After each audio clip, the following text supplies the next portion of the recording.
If plans by the Labour Ministry are given the go-ahead, we'll see 11 of the current 39 prohibited occupations for non-Thais removed from the list.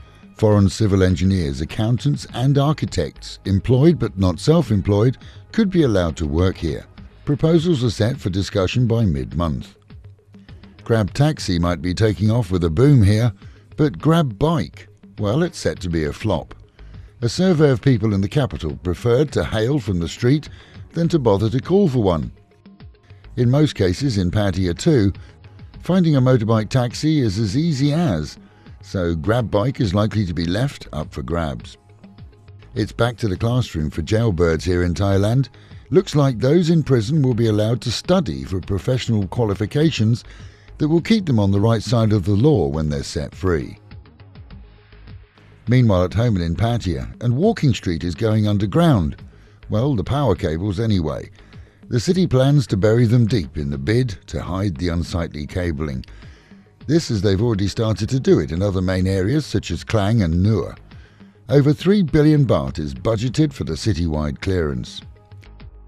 2 Indians were being interviewed at the weekend accused of luring a reporter here from their own country, only to strip him, take photographs and threaten to put them on Indian social media unless he coughed up a lot of money.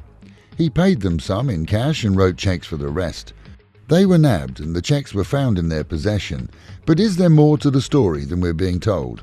More will be revealed soon. Our concert for kids was a success out at the Loft pub at the weekend. The Clouds stayed away for the day as Denny Hines and her 8-piece professional show band played to hundreds of music lovers. And if they'd had their way, well, she'd still be singing now. Lam Morrison reminded everyone why they used to go to the old blues factory, and whilst the final count isn't in yet, we're assured of several 100,000 baht profit on the night that will go to local children in need. The fabulous concert for kids at the weekend would not have taken place if it hadn't been for our sponsors. And so we'd like to thank them this week, Amar International, one of our major sponsors on the radio, along with Freight Plus were the major sponsors for the evening. Other sponsors included Apple Honey, who manufacture a wonderful drink made from apples, Elysium Resort, which is at Koh Chang, Magna Carta, your favourite legal company, and Café des Amis.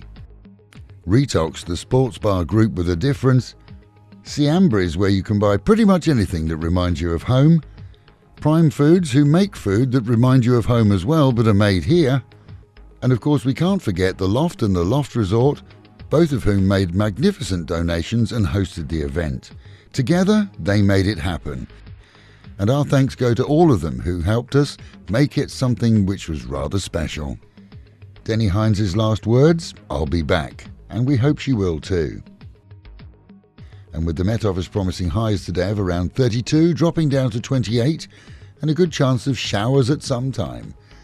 That is the local and national news from Fabulous 103 FM, keeping you in touch with Thailand and of course Pattaya, the city of fun.